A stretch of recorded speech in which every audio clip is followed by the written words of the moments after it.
Anda masih di Sapa Indonesia Pagi pada segmen Kompas Bisnis kali ini bersama saya Asri Gunawan. Saudara, bersiaplah lulus dengan utang, bukan lulus cuma mikir cari kerjaan. Pemerintah dan otoritas jasa keuangan menggulirkan kembali opsi pinjaman khusus bagi mahasiswa atau student loan berbunga rendah. Gagasan ini diharapkan menjadi solusi atas polemik kenaikan biaya uang kuliah tunggal atau UKT di perguruan tinggi negeri yang kini menjadi perhatian masyarakat luas. Jika student loan menjadi opsi, Amerika Serikat adalah negara yang sudah dan masih menjalankan skema biaya pendidikan ini. Memang menjadi solusi mahasiswa lulus universitas, tetapi ternyata ada sisi gelap yang sampai saat ini Presiden Joe Biden pun belum punya solusi. Kita ke wall data berikutnya, saudara. Kami akan bahas UKT terlebih dahulu lewat Permendikbudristek nomor 2 tahun 2024 di pasal 5 ayat 3, saudara. Penetapan UKT dilakukan pemimpin perguruan tinggi negeri untuk setiap program studi atau prodi berdasarkan biaya kuliah tunggal alias BKT, yaitu biaya operasional yang per tahun yang berkaitan langsung dengan proses pembelajaran mahasiswa setiap program studi. Lalu saudara, di pasal berikutnya, pasal 6 ayat 1, 2, 3, dan 4, di mana tarif UKT untuk kelompok 1 diatur Rp500.000, sedangkan kelompok 2 Rp1.000.000. Kelompok tarif UKT lain, saudara, dapat ditetapkan dengan nominal paling tinggi dengan nilai BKT. Lalu kami akan coba ambil contoh tarif UKT di Universitas Indonesia, di mana UKT tahun ini dibandingkan dengan tahun lalu per golongan dan per jenis program studi. Kita lihat contoh di program studi psikologi, saudara, di tahun lalu untuk kelompok 1 sampai dengan 4, UKT-nya ini berkisar mulai dari Rp0 sampai paling tinggi ini Rp4 juta. Kalau dibandingkan dengan tahun ini, di kelompok 1 sampai dengan 4 untuk jurusan psikologi ini berkisar dari Rp500.000 sampai dengan Rp14 juta. Bisa dilihat ini ada perbedaan yang cukup besar begitu antara UKT di tahun lalu dan juga di tahun ini untuk program studi psikologi. Lalu kita lihat juga di program studi lain, saudara, di program studi atau jurusan ilmu politik. Untuk kelompok 1 sampai dengan 4 di tahun lalu, besaran UKT ini mulai dari Rp0 sampai dengan Rp4 juta. Kemudian di tahun ini bisa dilihat di kelompok 1 sampai dengan 3, UKT-nya ini dimulai dari Rp500.000 sampai dengan Rp7.557.000. Di fakultas ataupun juga di jurusan lainnya, saudara, di jurusan akuntansi, di tahun lalu, di mana untuk kelompok 1 sampai 4 uang kuliah tunggalnya ini berkisar dimulai dari Rp0 sampai dengan Rp4 juta. Dan kalau kita lihat, saudara, tidak jauh berbeda dengan program studi lain, ini tentu ada perbedaan nilai uang kuliah tunggal di tahun ini pada program studi akuntansi. Untuk kelompok 1 sampai dengan 4 ini berkisar dari Rp500.000 sampai dengan Rp13 juta. Ini tidak hanya terjadi di Universitas Indonesia, tapi juga di universitas negeri lainnya, saudara. Kita akan lanjut ke wall berikutnya. Perubahan tarif atau tepatnya kenaikan UKT inilah yang akhirnya diprotes oleh mahasiswa. Muncullah ide student loan atau dalam bahasa Indonesianya pinjaman biaya pendidikan. Sederhananya, saudara, utang untuk biaya kuliah.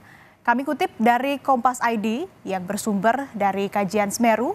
Opsi pertama, pinjaman berbasis mortgage atau kredit jangka panjang dengan hak tanggungan. Skema ini menyerupai student loan di Amerika Serikat dan Kanada. Dalam sistem ini, tenor pembayaran sudah ditetapkan sejak awal dan tipe pinjaman ini biasanya lebih memberatkan dengan potensi gagal bayar yang lebih besar. Lalu kedua, ini opsi kedua, sistem pinjaman berbasis pendapatan atau income contingent loan atau ICL. Dalam skema ini, saudara, pembayaran cicilan disesuaikan dengan level pendapatan mahasiswa setelah lulus. Mahasiswa baru mulai membayar pinjaman setelah pendapatannya mencapai level tertentu. Nah, ini nantinya akan disesuaikan, semakin kecil gajinya maka semakin kecil pula cicilan yang ditanggung. Demikian pula untuk sebaliknya, apabila semakin besar pendapatan mahasiswa tersebut, maka tentu cicilan yang harus ditanggung juga akan semakin besar. Kita kembali lanjutkan ke wall data berikutnya, saudara. Apakah student loan memang solusi tercepat? Kalau mengacu kepada Amerika Serikat, jawabannya adalah iya. Tetapi apakah bijak? Jawabannya tentu tidak. Student loan di Amerika Serikat punya sisi gelap, saudara, yang mana dampaknya ini berdampak domino bagi negara dan juga bagi yang meminjam. Saudara, faktanya ada 70% mahasiswa Amerika Serikat lulus dengan utang pendidikan. Lalu ada 44 juta warga Amerika Serikat yang sekolah di universitas lewat jalur utang. Kemudian total nilai utang adalah 1,4 triliun dolar Amerika Serikat. Dan kalau pakai kurs ini 16.000, nilainya setara dengan 22.000 triliun rupiah. Ini lebih dari PDB Indonesia yang tahun kemarin 20.000 triliunan rupiah. Anda bayangkan, PDB Indonesia kalah besar dibanding utang mahasiswa Amerika Serikat. Bahkan survei Citizens Financial Group bilang bahwa 60% mahasiswa ini melunasi utang biaya sekolah di usia 40 tahunan. Bisa disimpulkan, saudara, sisi gelap student loan adalah mahasiswa lulus disambut cicilan. Marhaban, ya cicilan. Akan menjadi kecelakaan besar jika mereka tak dapat lapangan pekerjaan. Lalu, saudara, ada dua jenis student loan di Amerika Serikat. Yang pertama yaitu federal, lalu yang kedua ini adalah swasta. Pinjaman federal tersedia melalui Departemen Pendidikan. Singkatnya, saudara, sebagian besar pinjaman mahasiswa federal tidak memerlukan pemeriksaan kredit. Suku bunga mereka juga tidak berbasis kredit, tetapi ditetapkan oleh hukum federal dan biasanya lebih rendah dari suku bunga pinjaman swasta. Lalu yang kedua, ini adalah pinjaman swasta yang tersedia melalui bank, serikat kredit, dan pemberi pinjaman online. Pemberi pinjaman biasanya menggunakan standar mereka sendiri untuk menetapkan persyaratan pinjaman. Tahun 2022, Presiden Joe Biden mengusulkan penghapusan utang mahasiswa senilai 400 miliar yang kemudian ditolak oleh Senat. Lulusan mahasiswa utang kini bekerja di banyak sektor, saudara, terutama PNS, dan masih harus menyicil utang. Bagaimana dengan Indonesia?